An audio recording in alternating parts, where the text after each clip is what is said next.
Hey everyone, and welcome back to Real Film Reviews podcast. It's been a little bit. Um, Life got in the way. Don't hate us. Don't hate us, please. Life, man, I'm telling you, life What? is after us, or mostly me. I think you'll be all right. Well, But not I don't me. know. There's some things going on there. Oh my god! Yeah. So, Y'all know how life gets sometimes. so we're heading back into the MCU with Guardians of the Galaxy from 2014. I love this movie. Yeah, spoiler I alert, we love really it. like this movie. This was a first date with my wife, and I got a story about that. I'm gonna tell a little later. But when did you see it? Did you see it opening day? Or? No, I didn't see it in theaters, and I wish I would have. I didn't see it till it was already out, probably a few years, probably like 2017, maybe. Oh wow! Yeah, it was already out a couple years. But That was the year I met him, 2017. I wish I would have watched it when it first came out. It was a big deal. Taking characters that you've never heard of in your life Well, what's crazy is and made a movie about it, and it was successful. Well, what's crazy about it is, I mean, when I saw the previews and stuff like that, I'm like, hey, I know that dude, Chris Pratt. So it's like, because I had seen that movie, Take Me Home Tonight. Yeah. And then what was it? Parks and Recreations he was Parks in? and Rec. Yeah, that was funny. His character in that, Andy Dwyer, is so funny. That- Real quick, my favorite line he does is Amy Poehler's character. She's sick, so she wants to work, but they're telling her to go home. So he goes, Leslie, I Googled your symptoms in the computer, and it looks like you have connectivity issues. It's like, what? That was so. Oh my that God. one and you probably saw it, the blooper reel. When they're in that conference room and they're talking about comebacks. No, it's like Kim Kardashian. Yeah, oh yeah. So she like, oh, I'm sorry, I'm not gonna say it.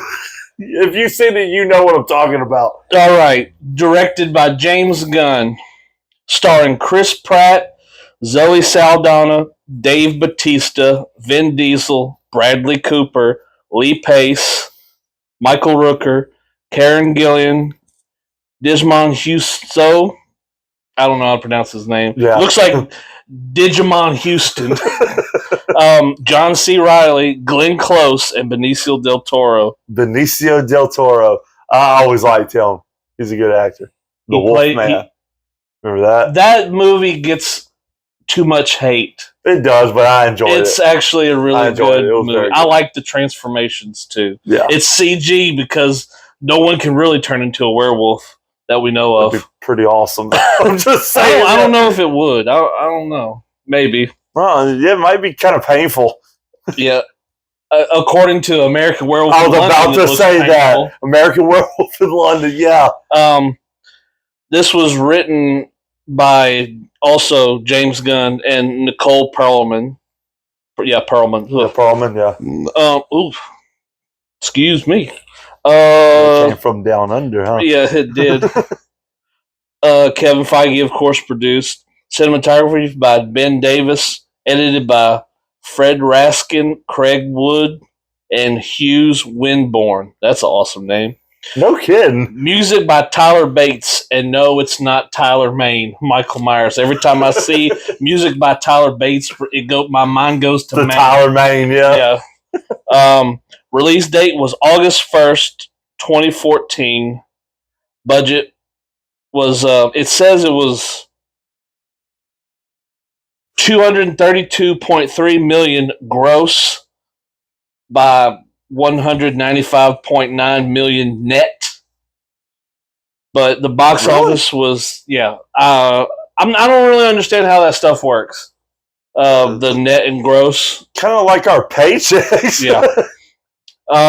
Box office was $773.4 million. So that did very well, yeah. Definitely made some money. It did very well. In the film, Peter Quill and a group of extraterrestrial criminals go on the run after stealing a powerful artifact. Marvel Studios president Kevin Feige first mentioned Guardians of the Galaxy as a potential film at the 2010 San Diego Comic-Con, stating, "There are some obscure titles too, like Guardians of the Galaxy. I think they've been revamped recently in a fun way in the comic books." Feige reiterated that sentiment in a September 2011 issue of Entertainment Weekly, saying, "There's an opportunity to do a big space epic, which Thor sort of hints at." And he also added, "It should be made. Should the film be made, it would feature an ensemble of characters similar to X-Men and the Avengers." I did not know anything about them Me neither. at all. Never heard any of their names. Never heard of Guardians of the Galaxy. I've never heard of it until the movie came out. I've never heard of them. Feige announced that the film was in active development at 2012 San Diego Comic-Con during their Marvel Studios panel, with an intended release date of August 1st, 2014. He said the film's titular team would consist of the characters Star-Lord, Drax the Destroyer, Gamora, Groot, and Rocket. Two pieces of concept art were also displayed, one of Rocket and the other featured the entire team. I remember seeing that Okay. when they released it online. Colin Trevorrow had discussed to direct the film, but he turned it down as he was never a comic book fan. In August 2012, James Gunn entered talks to direct the film, beating out other contenders, including future MCU directors Peyton Reed, who did, I think it was the Ant-Man movies, Okay. and the duo Anna Boden and Ryan Fleck. I don't know who they are. The Avengers director Joss Whedon, who signed a deal to creatively consult on all the films leading up to the Avengers sequel, was enthusiastic about the selection of Gunn to direct, saying, "James is what makes me think it would work. He is so off the wall and so crazy, but so smart. Such a craftsman and he builds from his heart. He loves the raccoon. Needs the raccoon." I remember. Loves it, needs it. I remember them saying that. Yeah. He has a very twisted take on it, but it all comes from real love for the material. Spit it out. I'm kidding. It's going to be hard for the human characters to keep up. By the following week, sculptor Brian Muir, who sculpted Darth Vader's mask for Star Wars 1977, Nice. was revealed to be working on the film. Nice. They have. I remember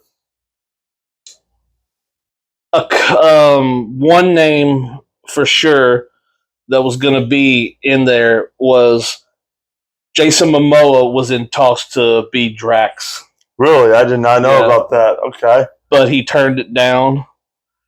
I thought I'd written down some of them, unless it's in here somewhere. Although I didn't really catch that too much, so I was like, oh well. But a funny fact, okay? So me and my wife, for years, on our anniversary of the day we met, August 2nd, we went. Movie came out Friday, August 1st. We went Saturday the 2nd, and we started dating a little bit after that. And James Gunn on his Facebook page was celebrating 1 year since the movie's been out, and my wife commented on his thing, said that this is mine and my boyfriend's anniversary. This is the first movie we watched together. We watched it again this year, and then she put a couple of pictures of us. Right.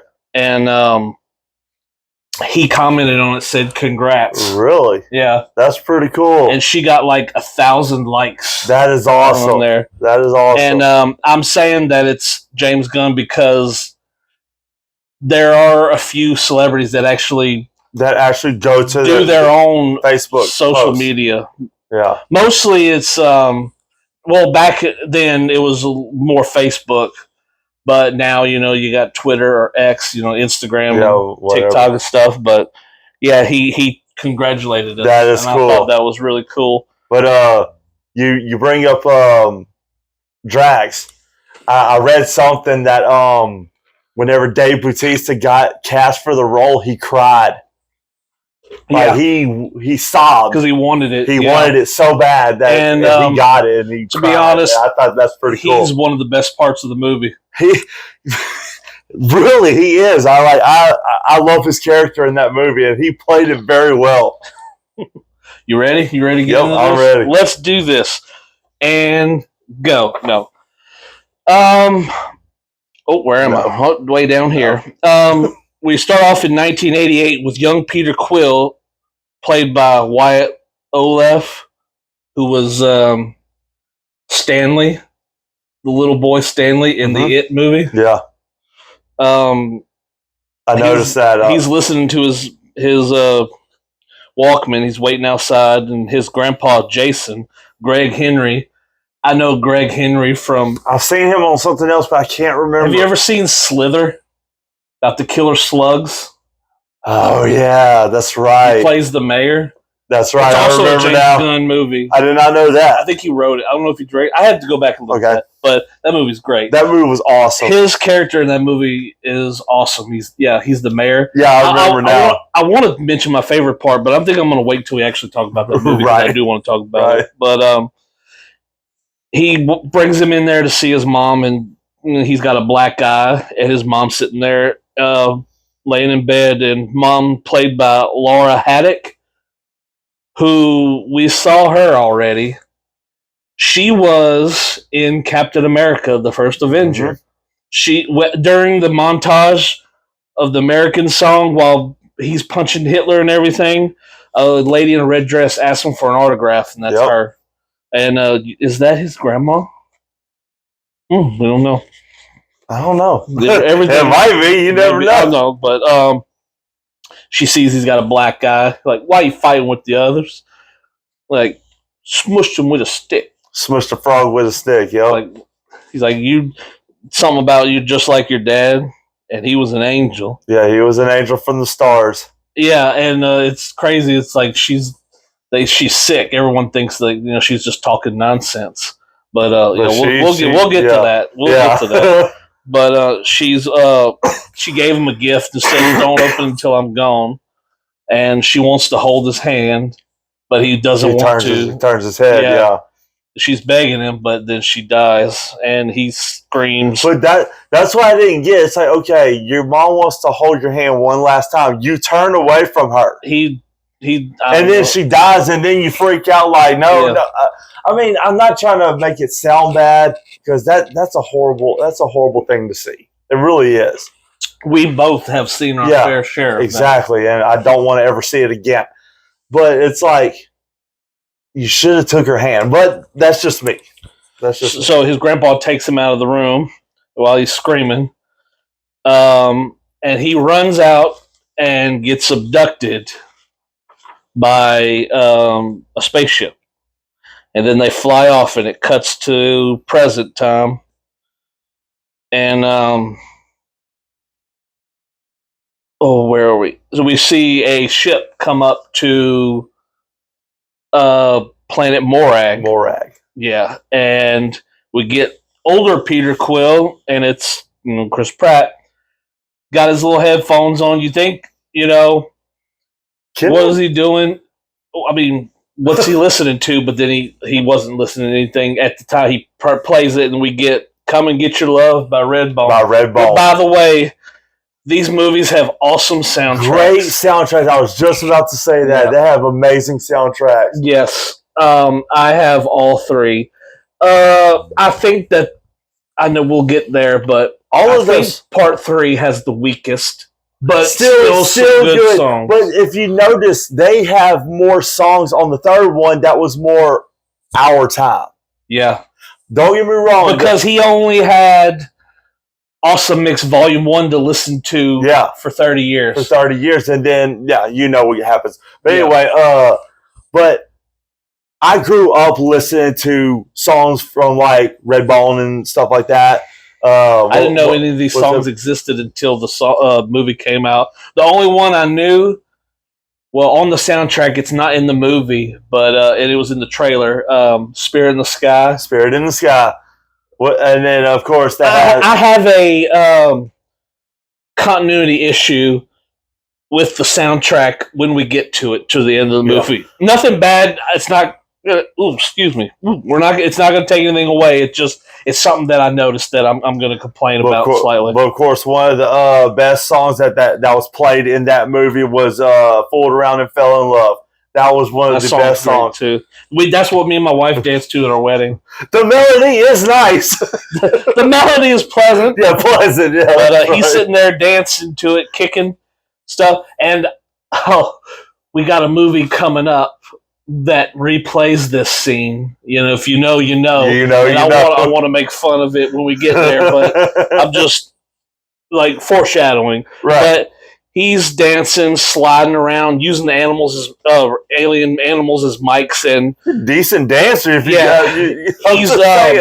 He's using his little devices to see where he needs to go, and it scans like it used to be a city. And I wrote down too. They have a little girl with a dog. Mm-hmm. That dog is James Gunn's own dog, Wesley Von Spears. Really? That's what he named the dog. But really, sadly, he passed away in 2020. So, but maybe you know this. But whenever he had that hologram to show where he needed to go at, and it used to be a city, I wonder if there's any backstory on that city anywhere. We won't know. That's just something that always grabbed my attention. It's like kind of like Titan from Infinity War. Yeah. Well, we'll get to that, but so far we got nothing about it. So, if anyone knows anything, put it in the comments. Just say it. So Quill goes in to steal the orb, this metal circle. He throws this thing on the ground, and it like sucks it out of there. And as he's about to go, he gets held up by Digimon Houston. But he didn't know what the hell it was. He wasn't touching it. No, his name is Korath. So he's like, no problem at all, man. They're all pointing at him. He's talking to him, and the thing's poking him. He's like, Ninja Turtle, quit poking me.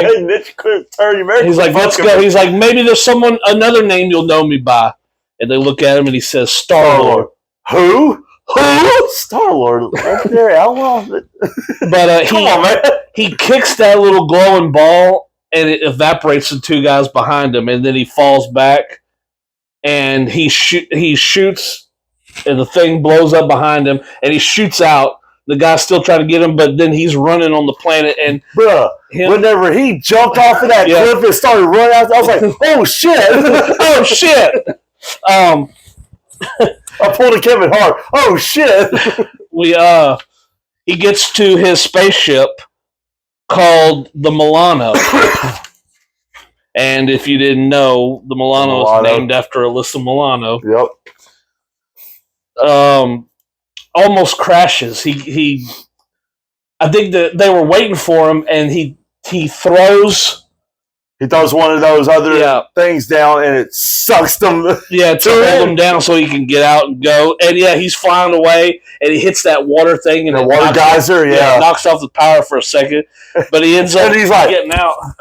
Yep, he finally gets out, and everything's crazy. I mean, everything's fine, and then this red chick comes out wearing his shirt from when he was abducted. And he goes, "Hey, Barit. I forgot you were here." He goes, I'm gonna be honest. I forgot you were here. She's like, she's like, what? But yeah, she's wearing the shirt that he was abducted in. Yep. I thought that was cool. I noticed that. It's like, damn, she must be small. But it took me a couple times watching it to realize that was the shirt that he was abducted in.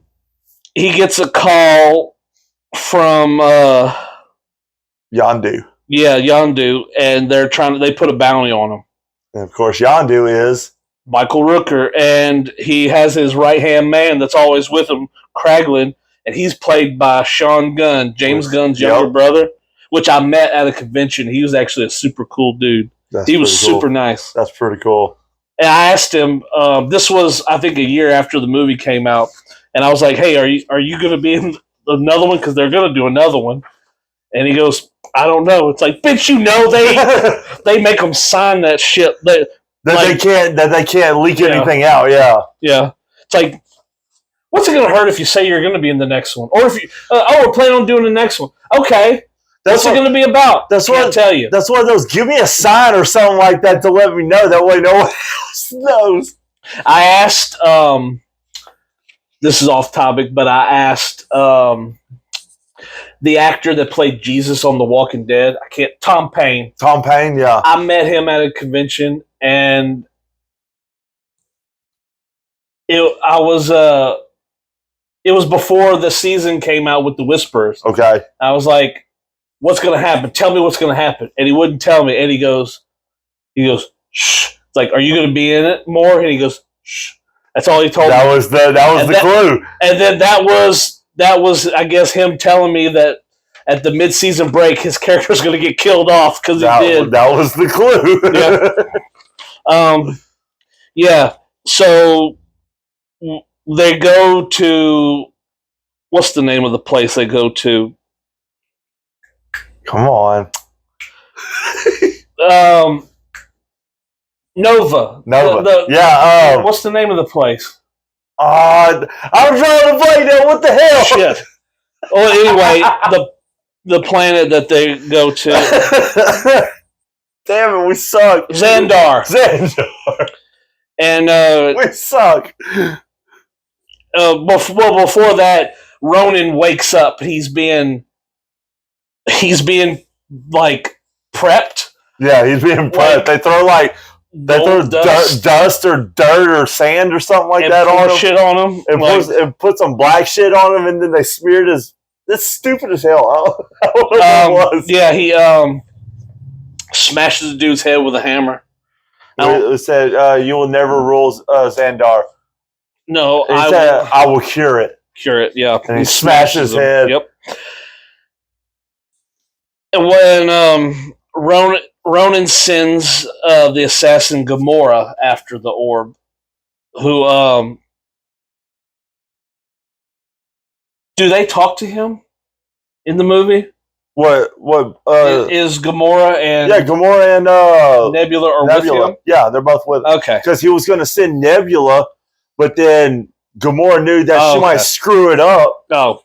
So she pretty much forced her way to go and do it. Okay. I got confused. And we'll get into why she did. And then we're introduced to probably the two best characters of the movie, Rocket and Groot. Rocket, voiced by Bradley Cooper, who's doing like a Jack Nicholson impression almost. But I went and seen a video of him during the recording of Guardians of the Galaxy. It was weird to see his voice transform like that. Because he has a very distinct speaking voice. Yeah. And because I didn't believe that was Bradley Cooper because of how different he sounded in Guardians of the Galaxy. But it's like, holy shit, that's him. And Rocket is insulting everyone. It was like that you're insulting everyone with that haircut, and this little kid trying to walk, and he's like, learn to walk on your own. You little gargoyle. And then old man pervert talking to a lady. It's Stanley. A Class A prevert. Class A prevert, yeah. And Groot's drinking out of the fountain. Stop drinking out of the fountain. That's disgusting. He's like, yes, you did. I saw you just now. Why are you lying? Why are you lying? So funny. And of course, Groot is voiced by Vin Diesel, who Vin Diesel gets paid millions of dollars to say, I am Groot. Yeah, and I'm pissed off. He got paid a lot of money just to say that. But he also said it in different languages too. Yes, you know how some movies get dubbed? That was another thing I was about to say. Yeah. He said it in Portuguese, let's see, what was it? Spanish, Russian, Mandarin, German, French, Which is honestly, cool. That's a brilliant thing because other movies would just get someone to dub over them. But he did it himself. All he has to say is, I am Groot. But in I think it was like 6 or 7 different languages. Yeah, so that's cool. So Peter goes to the broker where they were supposed to sell it to, and he's played by Christopher Fairbank. I've figured this guy looked familiar. I've been trying to figure out who it was. The only thing that I could think of that I know that I've seen is that he was one of the robbers at the beginning of Batman 1989 that took that family's money and they were sitting on the rooftop counting it, and then Batman gets them. And I think it was him. Was that him? Batman grabbed him. He's like, "Who are you?" And he grabbed him in his face. Said, "I'm Batman." Was that him? Yeah, it was him. Oh shit! Or the other one. He was one of those criminals. I just can't. It's been a while since I've seen it. I don't remember which one was which. But yeah, that's the only thing that I could think of that I saw him in, because I was like, he looks familiar. But yeah, Peter's trying to sell it, and he attempts, but when he found out who it was for, Ronan, he gets kicked out. Yeah, and Gamora's waiting for him right there. He's like, Peter Quill, people call me Star-Lord. And she just walks up to him, snatches him, and kicks him in the stomach. Yeah, and just runs away. And yeah, a big chase comes between. I like this chase. The chase was cool. Yeah. So yeah, Rocket and Groot. He throws something at her, and it wraps around her leg, and she falls. Yeah, he's chasing. And then while this is going on, Groot and Rocket find out who he is. You know, there's a bounty on him, so he's 40,000 units. Yeah. So he tries to catch him, but he grabs Gamora instead. Learn genders, dude. Learn genders, man. And fighting, that's not fair. She bit the piss out. Yeah. And Gamora ends up cutting off Groot's arms, which is cool, but you know, he's a tree, so they grow back. I love it. He's like, they'll grow back. You're like, And he, yes. So the part where he gets away out of the sack and he's running off, he goes, I live for the little things, like how much this is going to really hurt. Yeah, and shoots him. Right, little man. So a whole bunch of crap goes on, but they end up trying to catch him. But at the same time, the Nova Corps arrests them all, catches them all. And they put them in the little thing, and they're talking about them. And Peter Quill, you know, they call him Star-Lord, and he's doing the little thing. I'm sorry, I don't know how this machine works. But when he goes, it pops up. He's like, yeah, and we learn that not Nebula, well, yeah, her too, but Gamora is the daughter of Thanos. We got a Thanos tease in, what was it, Avengers. Jesus, at the end of the movie. Yeah. I couldn't remember. You okay? Brain fart. But, yeah, so, yeah, while they're doing that, and then Rocket's genetically and cybernetically modified raccoon. So he was torn apart and put back together. But I find it cool, too, that the guys that were looking at him, one of them was John C. Reilly, of course, from Step Brothers. John C. Reilly. Yeah, and the guy that says, Groot's trying to look at the thing. Yeah, he's like, But the guy that says, "What a bunch of a-holes," is actor Peter Serafinowicz. I don't think I've ever seen him. He was in Shaun of the Dead. He was their older roommate. That's right. Yeah. Bruh, how did I not remember that? He was also the Tick in that Amazon Prime show that lasted 2 seasons. Yeah. One role of his. I didn't see that, but yeah. It was okay. The original Tick with Patrick Warburton, even though it only was 9 episodes, is still better than that, in my opinion, because Patrick Warburton is great. He's just great. But a role of his that sticks out was in that movie Couples Retreat with Vince Vaughn. And he was in Couples Retreat? It was where it was Vince Vaughn and his wife, and then a few of their friends and their wives went to this place for like Couples Retreat. Yeah. And one of the guys was the big black guy. Yes. He was in there. He was one of the staffers, but he stands out because he says, "Everyone, my name is Stanley." That's with a right. C. That's right. And when I saw the movie, I was like, "With a C?" Like I didn't get how that works. Like, is it CTANLY? Yeah, CT. Yeah. But once the credits rolled, it was SCT. But he says, "My name is Stanley with a C," and it just throughout the whole movie, I'm like, How does this motherfucker spell his name? That's weird. But that always sticks out about that guy. And that's funny. As they're walking to their thing, Peter's trying to explain what's going on, and he tells Rocket that he's a raccoon, and he's like, "Ain't no thing like me except me." But every time they say something, and Groot goes, "I am Groot," he goes, "That's fantastic." Hey, there's something. Speaking of Rocket, there's something that I found out about Bradley Cooper. What? He actually was on Howard Stern, and he told him that he got paid more doing the voice of Rocket than Silver Linings Playbook and The Hangover. He got paid more doing the voice than those two movies. Damn. Yeah. And he was in those movies a lot. Yeah, he was. He was one of the main characters. Yeah. Yeah. That's weird. Yeah, he got paid more doing the voice than starring in those two movies. But every time Groot would say, "I am Groot," he's like, "So what?" or something. Yeah. And he says, "What's wrong with Giving Tree over here?" What's wrong with Giving Tree over here? And he's like, "I'm Groot." Yes, you said that already. Those fascinating the other 89 times you said it. He's like, his vocabulistic skills ain't good. So he just says "I" and "am" and Groot. Specifically exclusively in that order. In that order. And then Peter sees the guy with his thing, and they listen to "Hooked on a Feeling" by Blue Suede. Yep. And then he gets shocked. And during this montage, he got pissed off whenever he saw him with his Walkman. They spray him with like orange shit, and then they're pointing guns at him. And I call this the proverbial Marvel abs shot, because every character in these movies has to have abs. And he's getting his clothes on, and then Rocket walks by with him, and then he looks at Rocket and sees like his back has all the stuff in it. You see all the metal prongs and stuff like that. James Gunn always said that he was going to explain what happened to Rocket, and we'll get there. We'll get there eventually, yeah. Whew, man. I know, right? I know, right? Yeah, we'll get there, but so as they're walking in, and a big blue alien threatens Peter with rape. Check out the new me.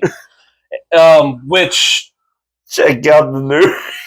He there was a stand-in for that alien, blue outfit, right? But the voice was Nathan Fillion. That was Nathan. Yeah. What? Nathan Fillion has made an appearance in all of James Gunn's Guardians movies. It was in the third one. He had a bigger role in the third one, but the second one he was pretending to be something. I don't remember though. He was cut out though. Okay. Yeah, he wasn't. But yeah, when Groot grabs him and Rocket's like, "This here, our booty." Let's get one thing straight. This is our booty. If you want to get to him, you got to go through us. Or better yet, we go through you. I was like, yes. And he goes, I'm with them. Did you hear him? He's laying on the ground after he got his fingers out of his nose. He goes, I hate you. Yeah. I hate you. So they're in the Killing prison. That's what it's called. Killing. Yeah, Killing. Yeah. You got all the prisoners screaming at them while they're walking in, and it's a quick shot, but if they show a shot of like above like a rail, you see an old man pointing and screaming. Yeah, that's Lloyd Kaufman. He's the head of Trauma Entertainment, and he did movies like The Toxic Avenger in the 80s. Oh, okay. He Trauma is the name of the company, and he's like the head president. Okay. Which he's in the movie because James Gunn got his start working with him. Yeah. Like doing some of those movies in the late 80s 90s, early 2000s. Okay. So that's why he's in it. They're good friends, so he put him in his movie. But I was like, cool. And actually I didn't notice it until this watch. For some reason, I just caught it. Like, hey, that's Lloyd Kaufman. Oh, dang. Because the guy's been everywhere over the last few years. But everyone's getting screamed at. Then Gamora sits in her little cell while everybody's yelling, and then you're dead. And they spread apart, and you see sitting on the bench with light shining on them is Drax is watching them, and Oh, Drax. Yep. Everyone wants her dead because her dad is Thanos, and they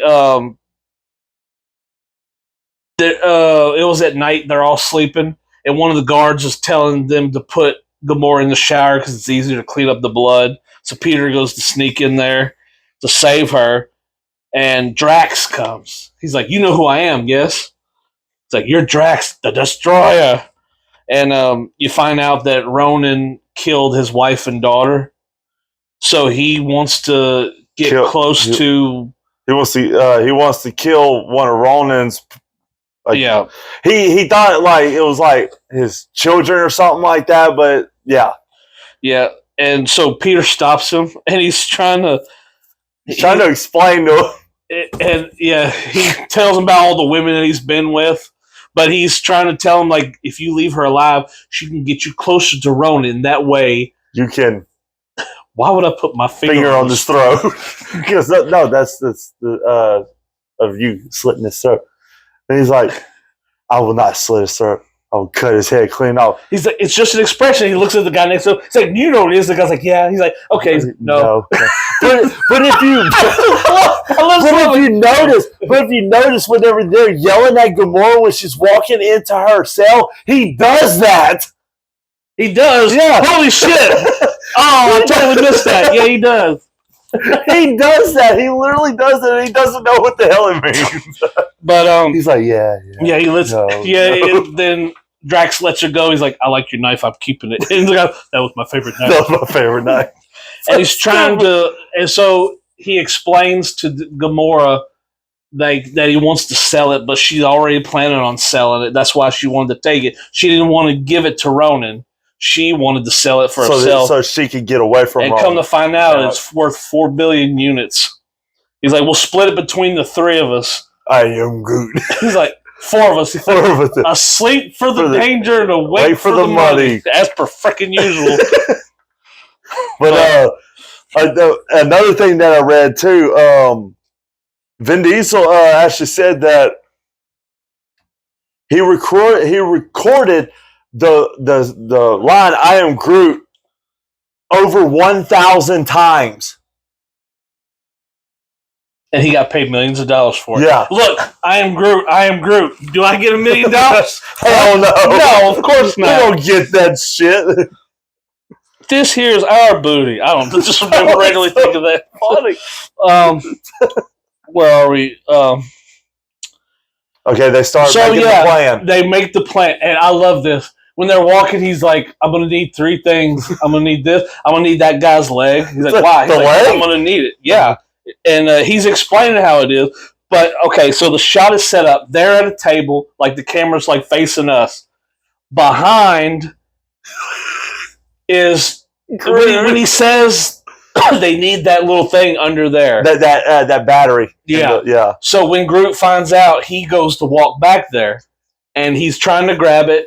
He pulls the lid off and he throws it and hits the dude. It's one dude. But my favorite thing is when Drax comes up. He's looking at him like... Drax is holding it and he goes...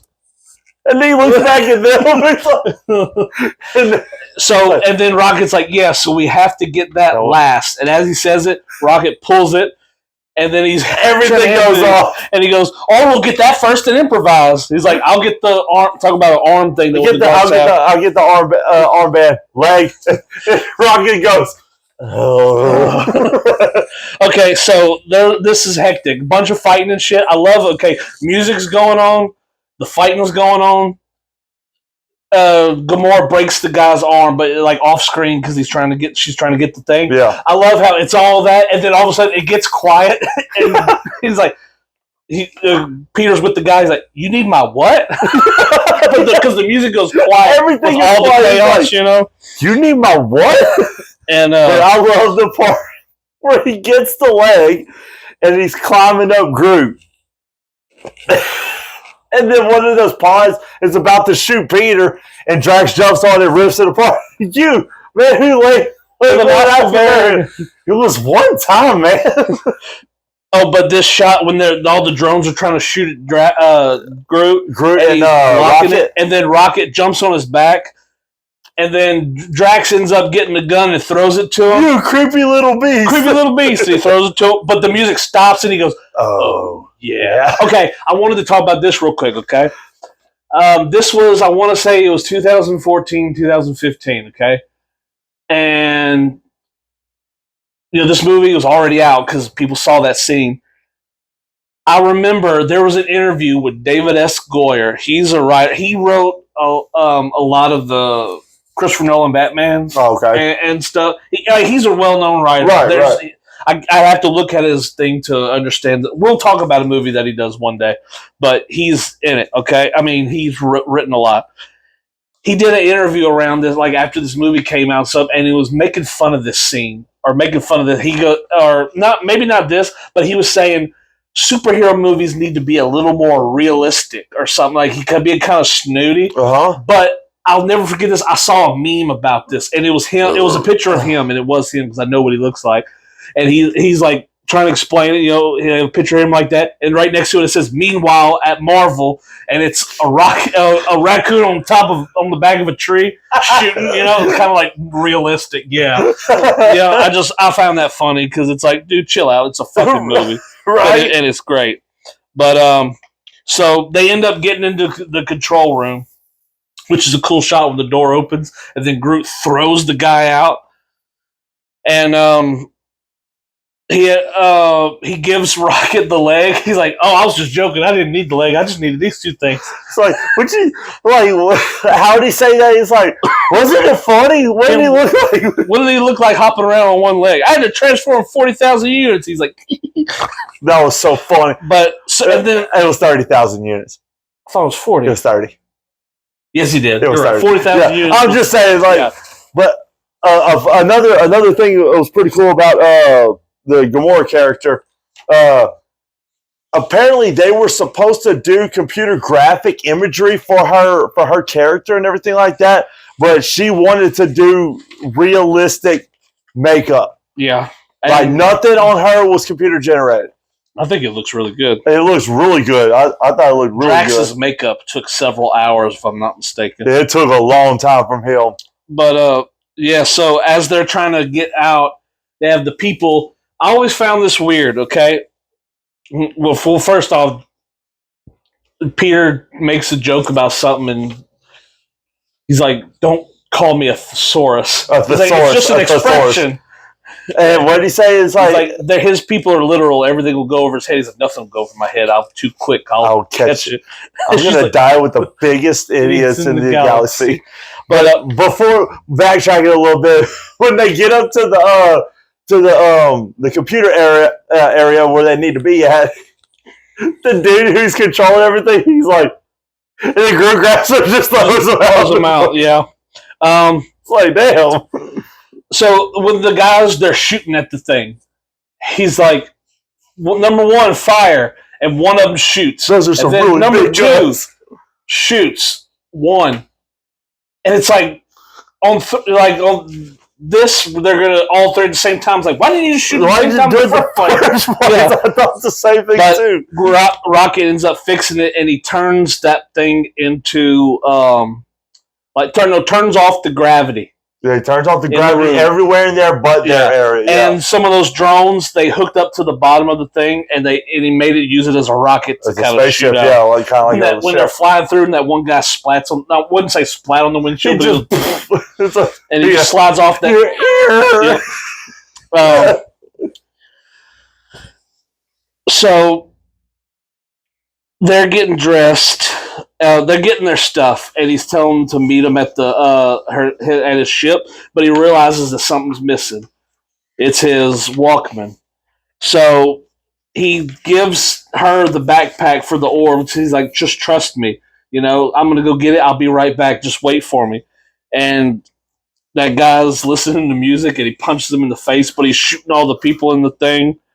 And then he ends up flying out. Well, if you remember, Peter had the orb with him. Yeah, that's what I was about to say. They're waiting for him. Yeah. And she opens the thing, and it's not in there. And she's like, "Fuck." No, not say that, but but it was funny is that Drax looks and goes, "Behold," and it's Peter going, If you like, well, it's not him, but the music, the song. If you like pina colada. And he gets it back into the ship, and he, Drax was like, "That was great." He's like, "What did you receive? What did you retrieve? What did you retrieve?" And he shows him the Walkman. You're an imbecile. Good times. Good times. Oh man. So Ronan meets. Ronan is. Take your time. Ronan realizes that Gamora betrayed him, and all of a sudden says Thanos requires your presence, and we get. He's sitting there trying to talk to Thanos in the floating chair, but the other. That's what they call him. He was annoying as hell. Yeah, he's like, "No, I got town," and he uses his force powers on his hammer and turns the dude's head around.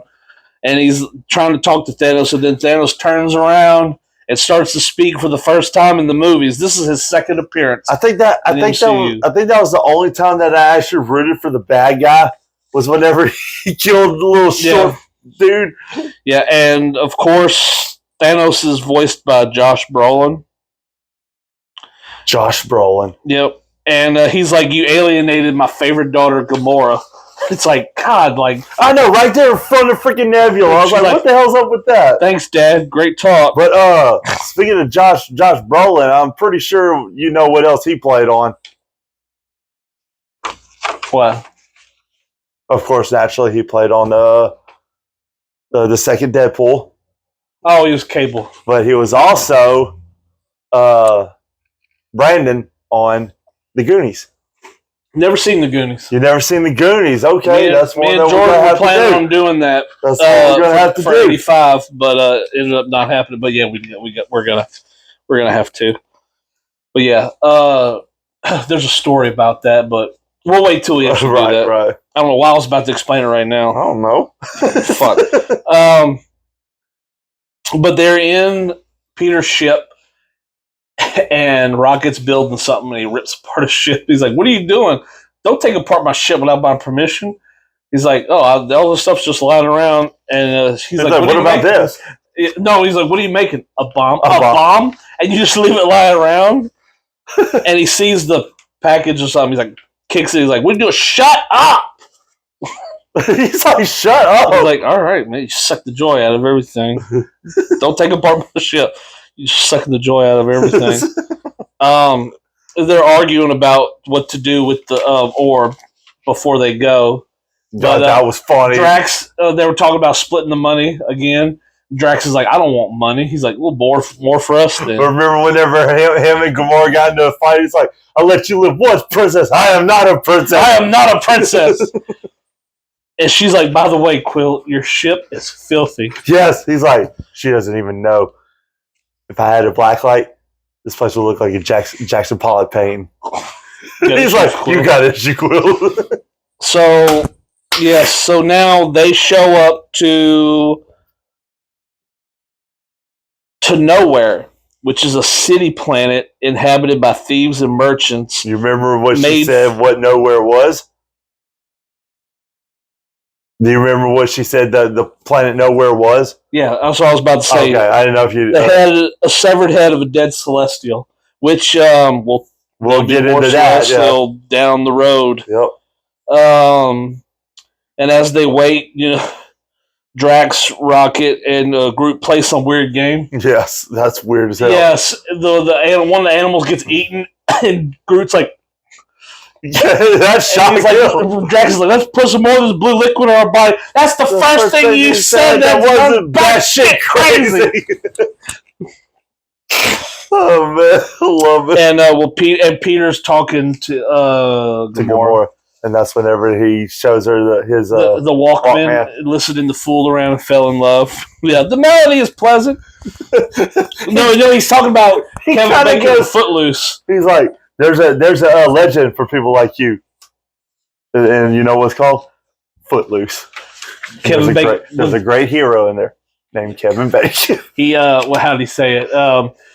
With a whole town with sticks up their Their butts. butts. It's like, Why would they put sticks up their butts? That's how just did they weird. get the sticks up their butts? It's a metaphor. So he puts the music on. She's listening to it. Yeah, the melody is pleasant. I love it when she screams it out. He's kind of like, And so he's trying his moves on her, and he leans in. I for know a you, kiss. Peter Quill. How did she put it? I think I wrote it down. I'm not the one to succumb to your pelvic sorcery. Yeah, I didn't write that down. Something like that. But as he's like, "What's going on here?" He's And, like, what the hell? and then you see Drax and Rocket fighting. There was Drax and Groot fighting. 'Cause Oh, remember, he's trying to wrap them up in his yeah. branches. and what did he say? He said, This vermin. speaks of a fallacy he doesn't understand. That is true. He has no respect. That is It's also also true. Rocket is great in this movie, man. But Jeez. it's like, I didn't ask to get made. I didn't ask to be torn apart and put back together over and over to be turned into some little monster. And then I love the part where he's like, he called me vermin. She called me rodent. Let's see if you can laugh after 5 or 6 good shots to your freaking face. Yeah. I love that part. But then, yeah, he goes, 4 billion units, Rocket. Rocket, just suck it up for one more day and you'll be rich. It's like, Fine. why would you scream that on that planet with everyone? All the I know, right? All the It's like- freaking murderers Yeah. and thieves and all Yeah. that. But he's like, all right, okay, fine. But I can't promise you that I ain't going to kill every last one of you. See, this is what I'm saying. 5 seconds after you meet someone, you already want to kill them. Drax wanders off because they're not close to killing Thanos. And they get summoned by a pink lady. Milady Gamora. Oh, also, too, there was a shot before where she was scrubbing something, and the Yeah. collector asks her, like, did her people have elbows? And she's like, of course, master. But in my Yeah. mind, I'd be like, well, duh, stupid. It's like, you need to scrub harder. You don't want to end up like my last servant. Yeah, she's all encased in something. Yeah. It's like, what the hell? But yeah, they get introduced in there, and they pass by a little tube, or not a tube. It's a case with a dog in it, Yep. which that dog comes back later. But it's growling at Rocket.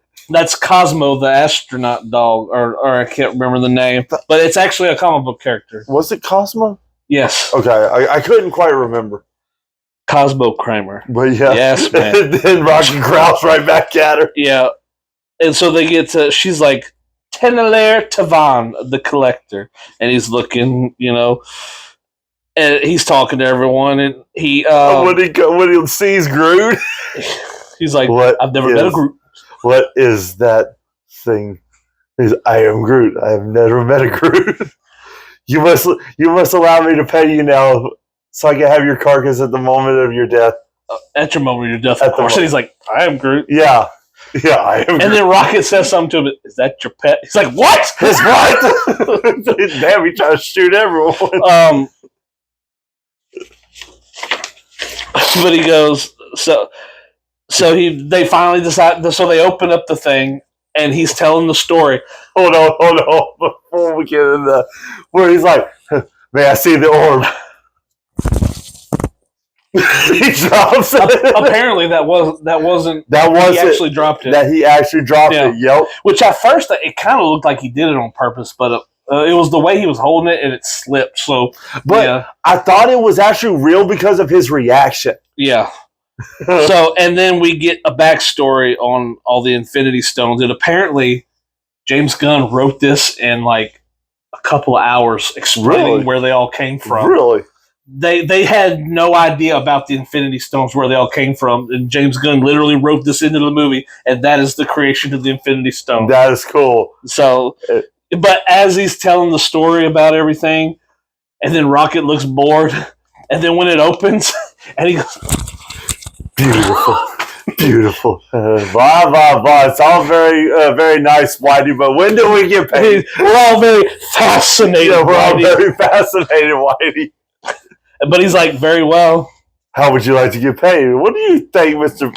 What is it, Mr. Fancy Pants? Units. Yeah. So as he's about to pay him, as he's explaining the story of the Flintstones, Peter, there's a little pee coming out of me right now. Oh, and apparently too, when it opens and they see the stone and it's purple, it originally was the red stone. Really? The reality stone. I did not know that. But they were like, we're going to use that for Thor. Because Thor came out in 2013, at the end of 2013. This came in towards the end, but he wrote the script the year before, and then the year where that one was before. Right. So he was like, so they had to fix that in post. Okay. So it was originally supposed to be red, the reality. But yeah, his slave or girl, whatever, grabs it. I'll no longer be your slave. And she grabs it, and they all try to get away. And I love how Groot just grabs Rocket and goes to save the dude. It's like, God, those are good friends right there. Well, I'll tell you one thing. The girl blows up. Another thing that I also read too, that Vin Diesel, whenever he got casted to play the voice of Groot, he was still pretty much in the, I guess you could say, grieving stages after Paul Walker died. Oh yeah, yeah. So I thought that was pretty sad. Yeah, what's his name? Ludacris was in those movies. Yes. And you got move, bitch, get out the way, which is what Paul Walker should have said to that tree. That's so wrong, man. It is, but you laughed. You're laughing right now. Shut up, man. Oh man. Anyway, why? Yeah. So as they run out of the place. His slave lady blows up. So his servant blows up. She gone. It also explained that certain people tried to harness the power. During the story, but they couldn't. So when they get out of there and they're trying to figure out what they're gonna do, Rocket goes, "What do you still have it for?" It goes, well, just give it to Ronan. so he can destroy the whole universe? What's the universe done for you? Because I'm the one of the idiots who lives in it. I love the part. He's like, we have to bring this to Xandar. He's like, we can. You're right. Or we can find someone who's really, really nice, who's not going to arrest us and give us a lot of money. She's like, you're despicable, deplorable. And then, Ronan shows up, which we forgot in the middle of their story.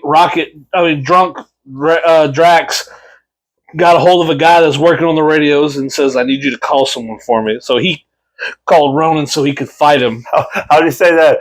At last, my foe. My foe. He's just standing there. He's like, you called, what's his name? You called Ronan? Are you the one that transmitted the message? He's like, you killed my wife and child. So he tries to take him out, and it didn't happen. He whooped his ass. It didn't happen. So they're all trying to get away in these little ships. The little pods, yeah, which they're indestructible, so they figure that out. But I'm not going to spend a lot of time on this, but it's a big chase. Yeah. They use the ships to destroy. They just run right through the rest of them, Just blowing shit up, and then Gamora ends up getting shot by Nebula. And Nebula finds her and shoots her, and she flies out the thing in space. And Peter decides to call Yondu and tells him to come pick him up. When she had the orb, it was out in space, and Ronan and them ended up catching it, and then they left. While before Ronan left, Drax got his ass whooped, like bad. He's like, I don't remember killing your wife and child. I doubt I remember killing you. I remember killing you. Throws him in some yellow liquid stuff. And so Peter goes out to help her and calls Yondu, and Yondu comes to pick them up. And then when they roll in and he's laying on top of her, he's like, it was so heroic. It was so heroic. Yeah, and she just rolls her eyes. And then it's like, welcome home, Peter. Where's the orb? They have the orb. What? Yeah, welcome home, Peter. Oh yeah, Sean Gunn. Yeah. Yeah, but boom, boom, boom. Do. You lost your Oh train. yeah, I'm right here. Where am I? Where am I? They're on the ship. Yeah, They're on Yondu's ship. So no, this is where Groot takes Drax and gets him out of the water. Makes a little knife thing to where he can breathe and spits out the stuff. Pretty much kind of like a trach, yeah. Yeah, and Rocket crashes and he's like, "Well, we got to get out of here. We got to get far away." And Groot's like, "I am Groot. Save them. How? I am Groot." And well, I know they're the only friends we've ever had. But there's no people that get killed along the way. But Drax was talking like just I understand now, my family and all this. Oh, my wife and child are dead. I don't care if it's mean. It's just so funny. He just goes like, I can't believe you said that. That was awesome. So he's like, let's go get him. And then Rocky gets mad. He's like, you're making me beat up grass. I love this. So Yondu's trying to teach him a lesson and stuff, and you hear old Kraglin go, Captain's got to teach stuff. I laugh way too hard at that. Yeah. We also forgot to mention that Yondu has like a little arrow. And in the comics, Yondu's character has a bow and arrow. But in this, they tried to make it a little more, I guess, mechanical. So it works by whistle.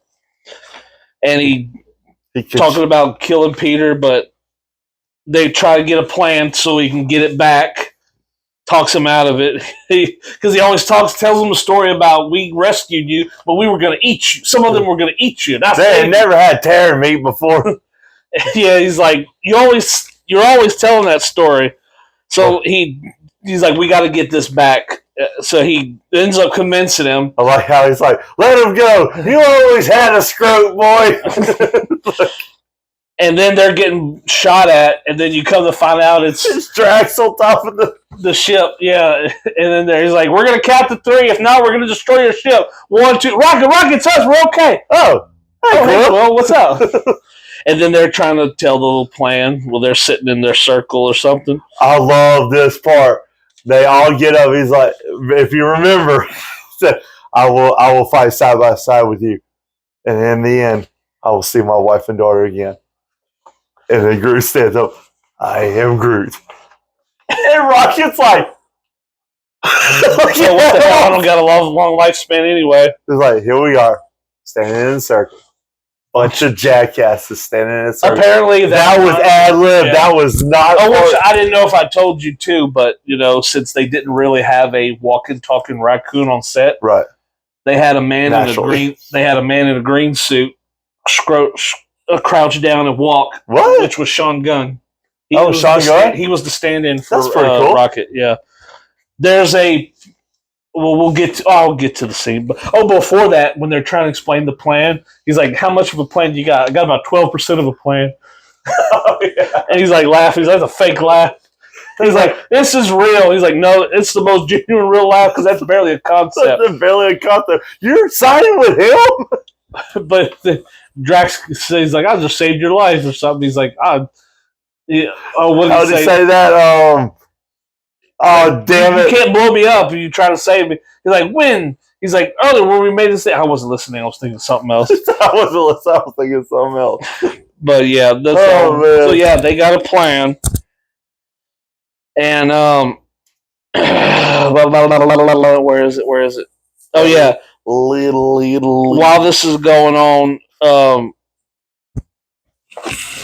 I think Ronan finds out that orb has an Infinity Stone in it, so he takes the stone and he puts it into his hammer.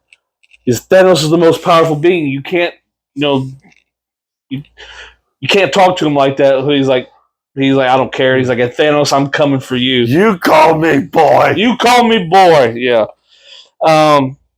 So yeah, they're a montage of them explaining the plan, where they're talking about going to shoot a hole into the ship. Yeah, and the side of the ship, and then we're going to go in. And then Kraglin goes, "There's going to be hundreds of Sicarian soldiers in there." And Drax goes, "I like to think of them as paperweights." And he goes, he taps him like "Good job." But that look, and he's like, I always laugh when that guy. It's the down up when he does. Yeah, that's so funny. But I love the part. And then they're showing John C. Reilly spraying his little plants, and Peter calls him, and he's talking to Glenn Close. But if you remember, they're telling the plant, and last but not least, we're gonna need that guy's eye. Like, no, we don't. He's like, yeah, we do. It's important to me. It's important to me. When they're all doing the walk out, and then Rocket adjusts himself. Then if you notice, Rocket adjusts himself, and then you see Gamora go. She yawns. Yep. It's like, yes, I wonder if that was real, though. Yeah, but John C. Reilly tells her about the plan or something. That Peter needs help. There's something's coming down. And he's like, I'm not, and I'm quoting him, 100% a dick. She's like, well, do you believe him? I don't think anybody's 100% a dick, man. It's like, would he help us? Like, yeah. Yeah. Yeah, and old Peter Serafinowicz, old Stanley, I call him with a C. Yeah. He didn't believe him. I can't believe I'm taking orders. So, yeah. I love that part. Rocket, so Peter tells Yondu, or Yondu tells him, like, after this, you better give me the orb. He's like, all right. So, they go join the. Oh wait. No. So they go down there to explain. Like, head that way. Hold on. Come on, take your time. The ship, the Dark Aster, is what his ship is called. Yes. The Dark Aster gets there, and then they're all the crew. The Ravagers are all shooting at the ship to make a hole into it. While this is going on, a bunch of ships are flying around. They're bad guys coming out, and Yondu gets taken down. He's like, Quill, I'll see you at the end of this. Don't backstab me, boy. And he ends up crashing. They're trying to get around into the ship, but I like how they shot that little fire thing to make it look like it's cover them. Yeah. And then they end up flying under it. But all that shit. There's a bunch of shit going down. Well, I love that part where it's like, I can't believe I'm taking orders from a hamster. Yeah. That's so funny. Hold on, I lost my place. Oh, yeah, they end up getting in. And they're getting into the shit, and Drax is like cheering when he got in. He's like, yes, and they get out, and then they're like, it's dark in here, and Groot does the thing. Yeah, that was pretty cool. When did you learn to do that? I'm pretty sure the answer is I am Groot. I love when he's like, Peter Quill, you are my friend. And this big dumb tree, he's my friend. And this green warrior. Like, oh, come on. Nebula shows up and she's talking down to him, and then all of a sudden she gets exploded out of the way, and Drax talks to my friends like that. But he just called her a green warrior. Yeah, he don't understand. But also, it's funny too.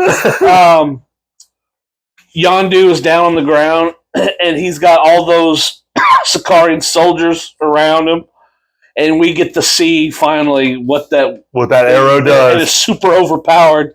He just brings it out and whistles everything, and it goes through all of them. Just stabbing everyone. Catches it, and then as he puts it up, they all just fall. And then the ship falls and blows up. Yeah, which that thing's overpowered as fuck. Which I want that. Which is our awesome scene in Guardians 2. Oh, yeah, I already know what you're talking about. Yeah. Come a little bit closer. Yeah. They're like, it's just a slaughter in that one. Oh, yeah. Oh, my God, yeah. I'm thinking about it right now. I kind of wish we were talking about it. I know, but we'll get to that. So Rocket and the Ravagers are trying to stop the bad guys from dive bombing the city now because they're all starting to go down. And one of the team gets shot down, and all of a sudden you see the Nova Corps show up in those little yellow ships, and that's where he says like can't believe I'm taking orders from a hamster. But they all come and they're shooting and they're trying to stop the ship, so they all kind of connect. But I love With this how little before net. that, if you remember, they show up to help assist them to get up to the ship, and he says, "Don't make me regret this." They got my dick message. They got my dick message, yeah. Yeah, so and they all lock and it makes it look like a big net, and they're big trying old to huge stop it. golden net. Yeah, it's Yeah, really cool. and make a long story short, they old Stanley with a C and all some of the crew gets blown up because the ship is just too strong. They all die. It's like damn. But as they're dive bombing, they focus on her family, like this mother and daughter of Red, and it's like we'll get to them, but like they focus on them too long. Yeah, like, they focus wonder if on they're them a lot. important. Yeah, You yeah. know? But all that's going on, and then they get to so now this is the part where Drax and them are coming in, and then it's Korath with all the group, and he looks at him and says, Star Lord. He's like, finally. And they all have that big fight. Finally, yeah. Dying and shit. And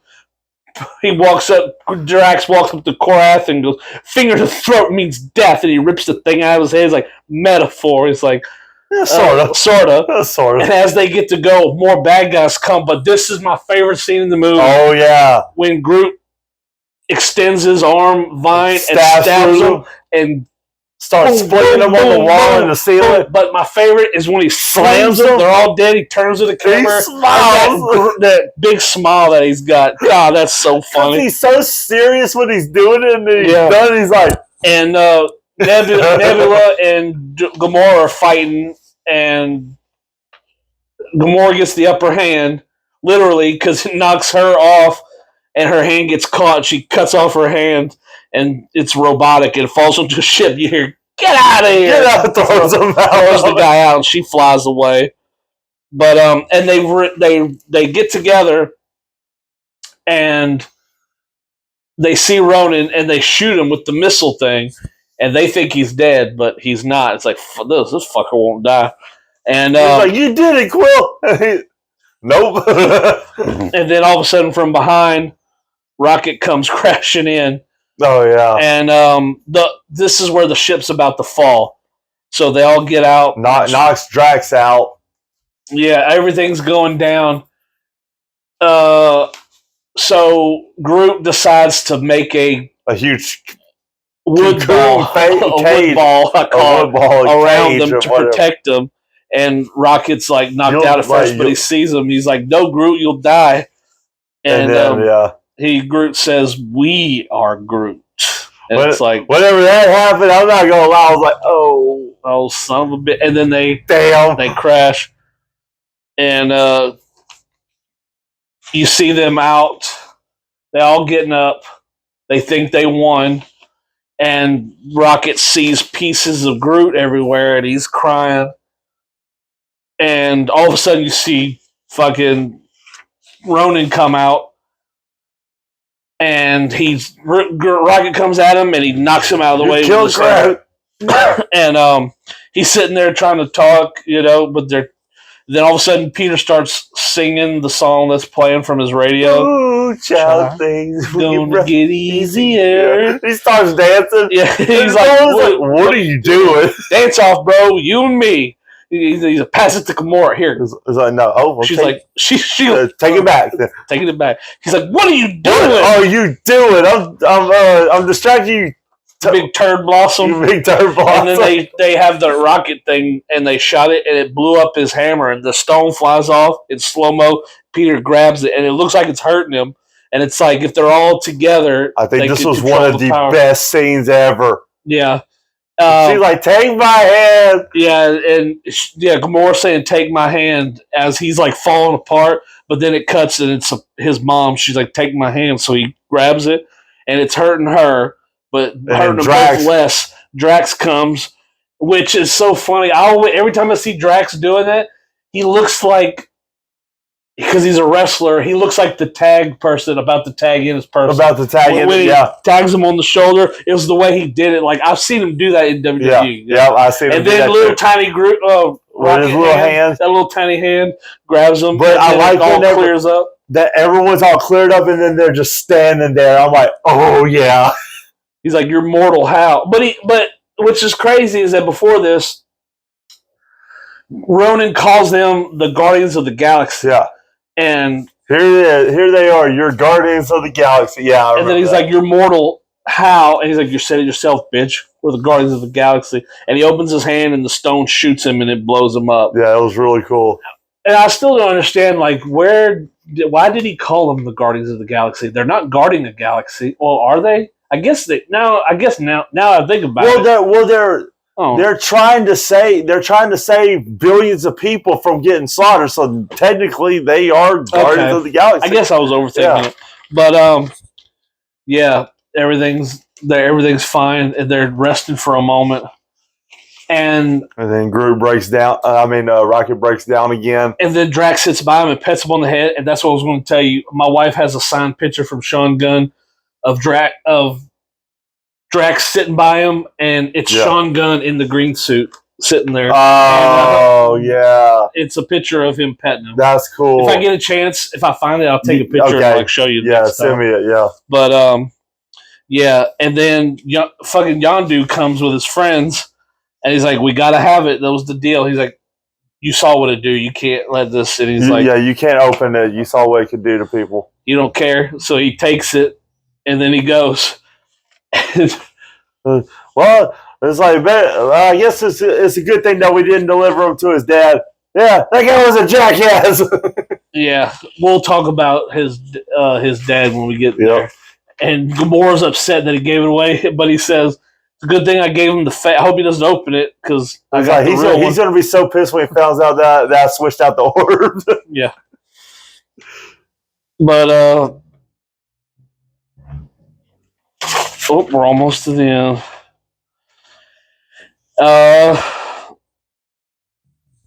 So they're at the Nova headquarters on Xandar, and you find out that Peter is half Terran. Terran is their language for Earthling, yeah. But he's like his other half is they don't something know what it old. is. It's too old, so he's part alien, and they get their records clean. But Gamora tells Drax, he's like, glad Ronan's dead. He's like, well, I found out that Thanos is really behind it. That's who I need to kill. And she's like, oh. But yeah, their records are expunged. Right. The record is expunged, but it doesn't count if you break any laws in the future, pretty much. And Rocket's like, what if I see someone that has something I want? It's like, I want it. That's stealing. That's stealing. That's wrong. He's like, but I want it more, sir. He's like, but I want it more. So it's like, it's a genuine question. He's like, what if someone, how do you say that? What if someone irks me? Yeah, Drax says, what if someone irks me? I want to take out his spine. I want to remove his spine. It's like, that's murder. That's the worst one, so still illegal. But the worried look that he gives him, Peter, he's like, okay, I'll take care of it. That's okay, I'll take care of it. Yeah. So I love that. That was funny. So a little sentiment moment here where Peter's in his ship. And, by the way, it also has Rocket sitting with a potted plant, and he planted a stick in it of Groot to replant him. So Peter's sitting in his ship. Well, if you remember, he's holding that plant, and it starts sprouting. Yeah, I was about to say that after. Oh, my bad. It's okay. It's okay. No, you good. But he's opens that present from his mom finally, and he's reading the note, and she's like, "I'm going to a better place," and all this, and he's like, "You're my best." I forgot how he said it. She said it, but then she's like, "My little Star-Lord," and it's like that's why he wants everybody to call him Star-Lord because his mom called him Star-Lord. His mom called him Star-Lord, and then he opens the present again and sees Awesome Mix Volume 2, and he puts it in, and we get Marvin Gaye, Ain't No Mountain High.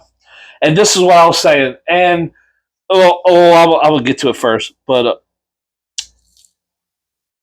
during the montage, too, when John C. Reilly said, "You saved my family," his family was the Red Yes. wife, the Red mother and daughter. That was his Yep, that's family right.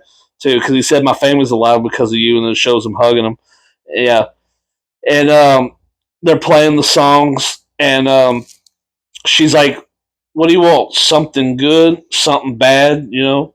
A little bit of both. He's like, "A little bit of both." She's like, "We'll follow your lead, Star Lord." Yeah, a little bit of both. A little bit of both. Then it's the "I Want You Back" by Jackson 5. Yep.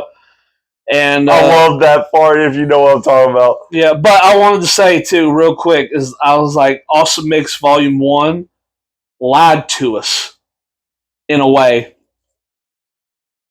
All the songs that he listened to throughout his life were on that Awesome Mix Volume 1.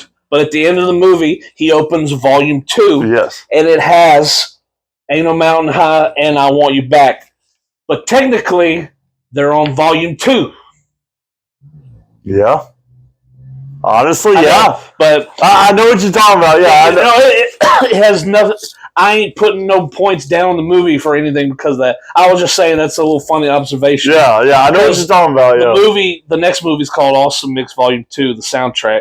So those should have been on there, but anyway, but usually movies that do soundtracks, they have the songs that are in the movie on there. Yes, so, yeah. Normally, yeah, which is fine. But yeah, so they fly away, and we get a mid-credit scene with because as Rocket's sitting there, you see little Groot stretching, and so he's excited because he's finally coming.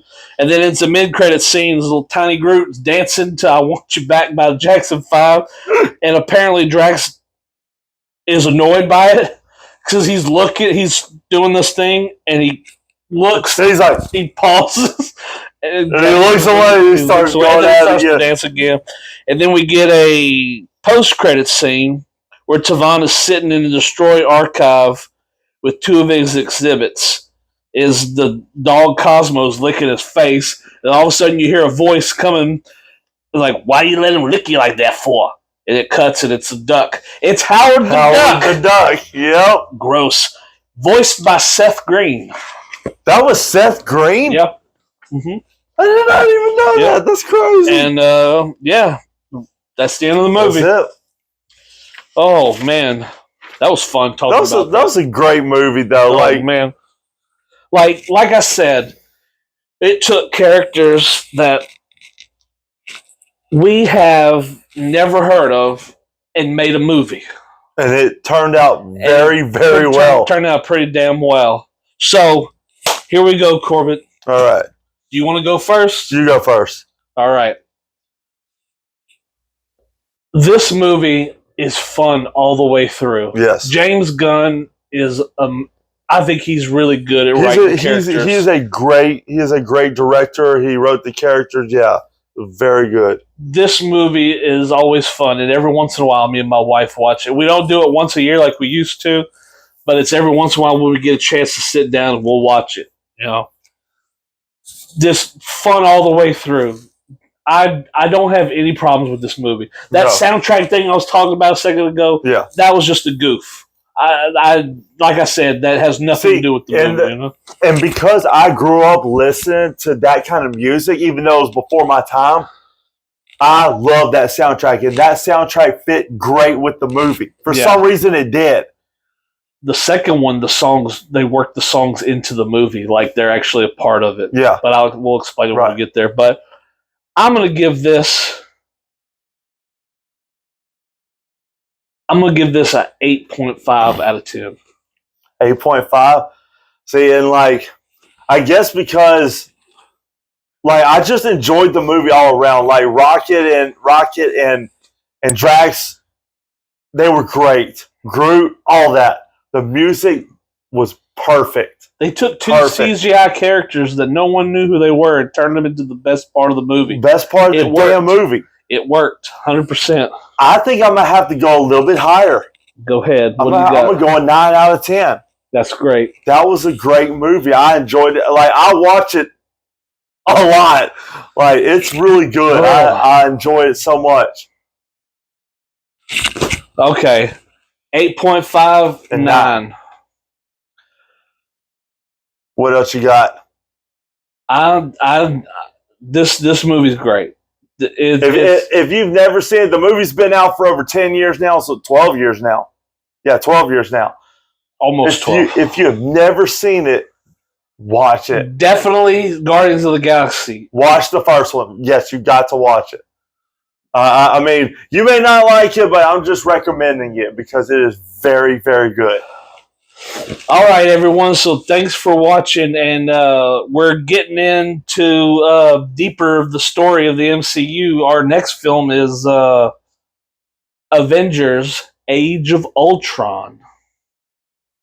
You got anything else to say? Great movie. No, I'm good. All right. Like, share, and subscribe, please. And yeah, leave us a comment. Anything, just interact with us. Now, if you don't, it's fine. No, like if there's something we missed, if there's a thing about the movie, yeah, put it in the comments, and we would love to know about it. All right.